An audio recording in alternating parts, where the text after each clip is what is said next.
Hello, welcome to Star Child Links. This is Sejal, and today I'm going to be discussing elemental signatures in detail. I am going to try and be as precise as possible because daylight is fading, and yeah, I need to make use of this beautiful space. Look at this, how green. So, a quick recap on what elemental signatures are. So, elemental signature is basically a concept that I came up with, which basically diagnoses a person, um, diagnoses a person's energy, I should say. So, according to this, you would have one primary energy and one secondary energy, and it's just to give you an idea of how you are energetically and what you sort of just reach out to without really knowing it. So now, in actuality, people may not be uh, just two energies. That's kind of impossible, but it does help to figure out what your primary and secondary energies are, because what that does is it helps you if you're into magic, if you're a witch, a shaman, or whatever it is, or a magician or whatever. Knowing your primary elements and knowing your primary and secondary elements helps you understand how to manipulate things with the other two. So I am water, air, and when I do magic, it's usually with fire and earth. And the way I do magic is watery and airy. so that's how I kind of figured a lot of things out, magically, energetically speaking. But anyway, so let's start with air energy. Air energy is all about balance. It's about filling the void, something that um, yeah. This manifests as you know, people that wanna,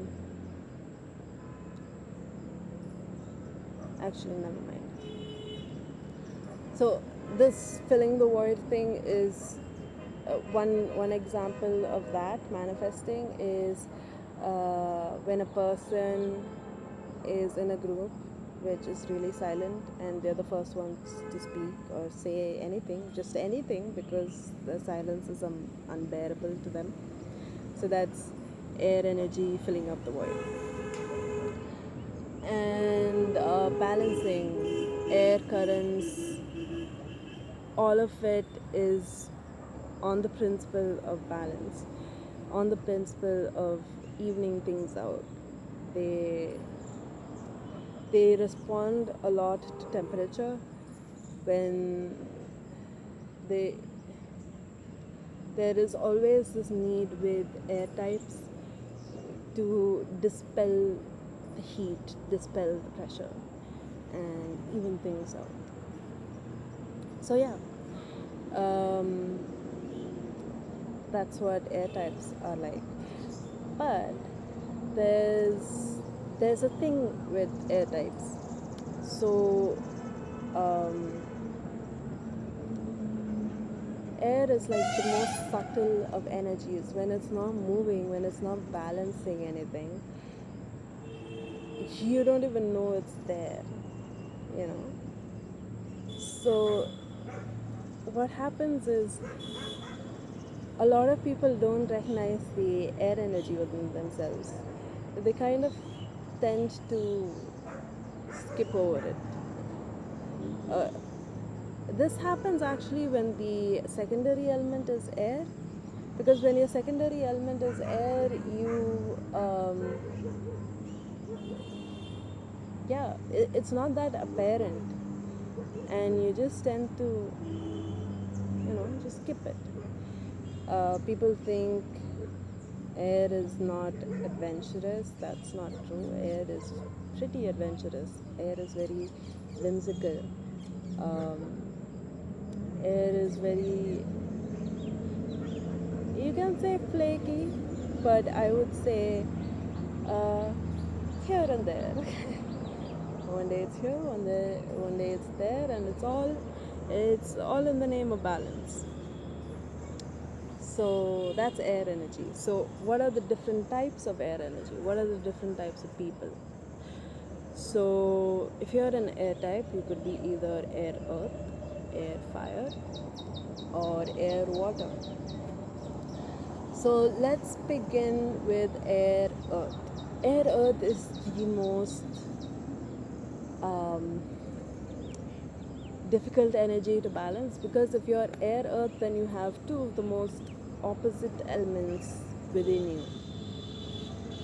That's, yeah. So it's like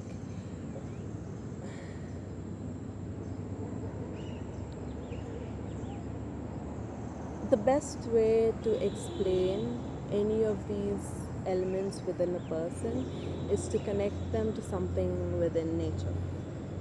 So a lot of air and just earth makes for a lot of sand, and a lot of sand tends to be either the beach or the desert. Depends on which one's more, whether they have a lot of the water element as a third, or if they have a lot of fire element as a third. And this is often more environmental, more circumstantial than within themselves. Yeah.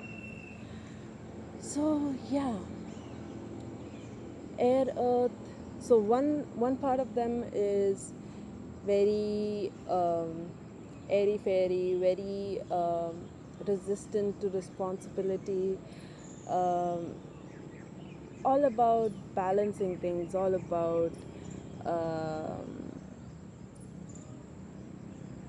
having it easy, all about oh yeah, one more thing that air is uh, air is known for is knowledge.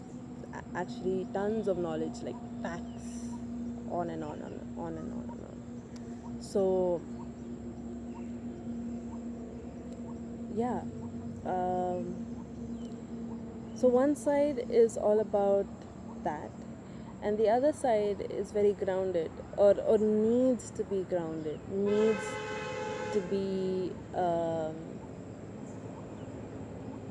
needs a routine, needs details, not the kind of vagueness that the other air types are used to.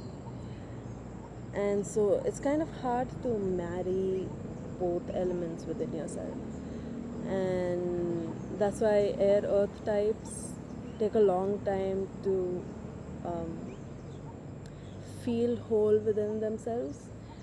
A person is always whole. It's all about feeling it.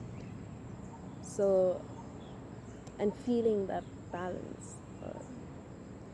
Yeah. So an air earth type would be someone who is uh, who's smart, witty, knows a lot of things, um, can talk about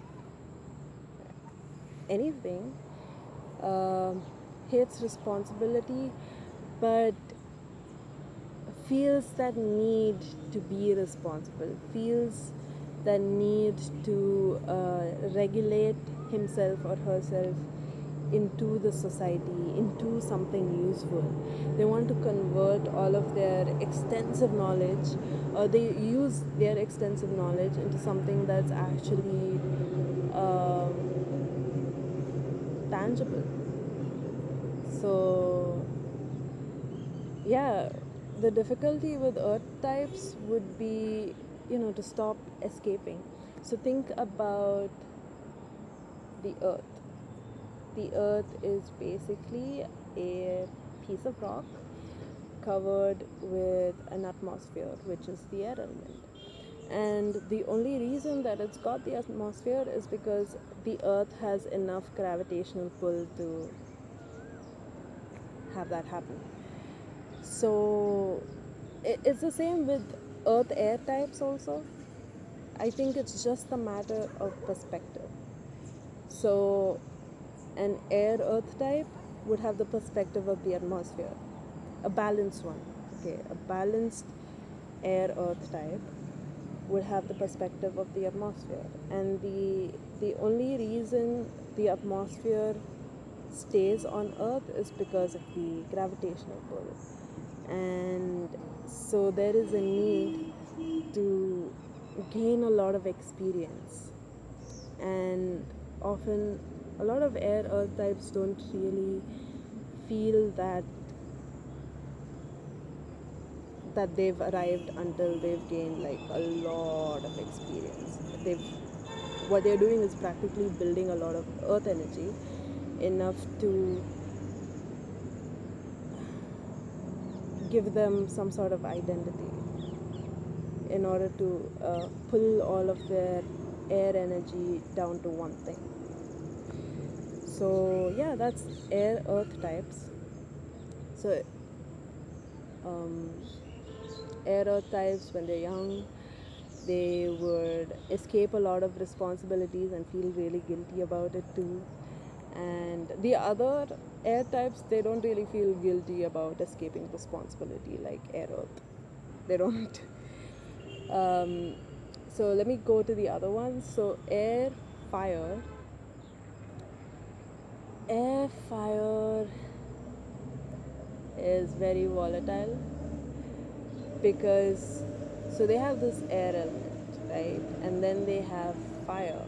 Now fire feeds on air, but enough air can put out a fire. So there's air fire. What they need, so again, air types always very chatty, they know a lot, they talk a lot, they're generally very amicable people, but the air fire types, they have a bit of a bite to them. They don't mind speaking their mind, whatever it is, and they tend to kind of lose steam every now and then. Air fire types,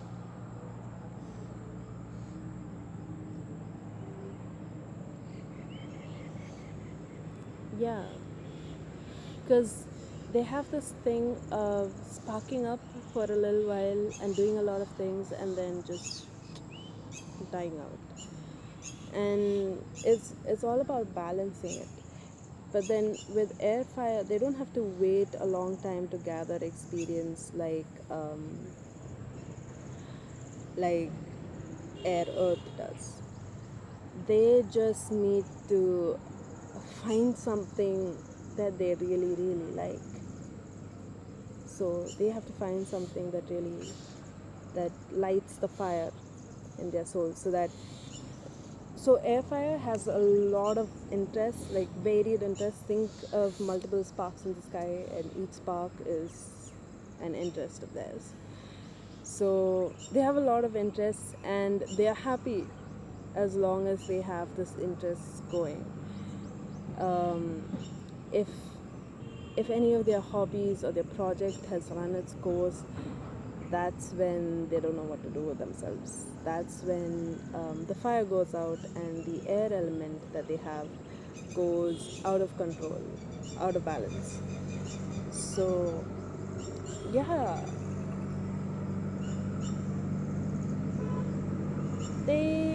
I don't think they get all that obsessive. That's fire air. Fire air can get very obsessive, kind of themselves. But anyway, that's another video. But yeah, so air fire is all about what great thing can I do next? What can I immerse myself into? What can I consume? What can I devour? They they can be avid readers, they may not. But one thing is for sure, they consume things at a very fast rate, and they usually have high uh, metabolic rates. Yeah. So anyway, moving on to air, water. Air, water is all about philosophy. They're all about feelings. So there's the water part, right? The water part's about feeling, is about um, it's about wisdom, it's about um, answering to needs, answering to necessities in life, helping people out. So it's kind of a Aquarian energy, you can say. Oh, so to equate all of these energies to zodiac signs, air, earth would be what are the different air? Okay, so there's Aquarius, that's air, water, and then there's Gemini, that's air, fire, and then there is Libra, air, earth. So now when you see them like that, you get an idea. But then these zodiac signs are kind of, a type of air, earth, or air, fire, or air, water kind of energy. They're just a type of energy. They're like yeah, a type of energy with a personality. There are several things that could fit these energy types. But the zodiac signs give you a nice idea of what it looks like. So, yeah, I was talking about air, water. Air, water just flows. If you have to connect it to something in something in nature, that would be clouds. Clouds, air, water people are like clouds. They just float around the whole place, observing all of life and philosophizing about it. And then, when they come to a certain place, they decide to rain down on you and like give you their wisdom, their help, their whatever. And then, when they get sick and tired, they just up, go away, and go to another place and do the same thing all over again. So they're people filled with a lot of compassion. They want to help, but they also want to travel and see what life's about and things like that. Yeah, that's that's all of the air types. So to do a little, to recap everything, to summarize it, um,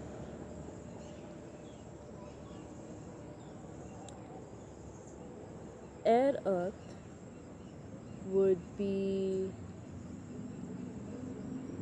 like deserts or beaches, where there's a lot of sand and a lot of wind, and but they could also be as wholesome as a whole planet, with its own kind of vegetation happening. But that's only if they gather a lot of experience. They gather. So this is like well into their later years. That's when they develop a strong enough earth element to keep them grounded. Because they have this need to be grounded anyway. They want to be grounded. They want to be useful. They want to be. Uh, they want to make their mark on the world. That's air earth types. They want to make their mark. They have a lot of ideas. They'll have a lot of false starts, but they want to do something here before they die. And yeah, something that'll pass down to generations. Air, fire, they're all about the drama. They're all about the drama. They're all about living in the moment. They are the most fanciful of creatures. They're very dramatic and beautiful. They tend to gather a lot of attention. That's because of the fire element.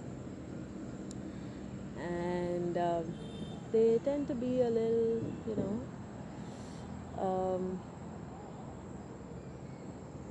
harsh sometimes, maybe a lot of times.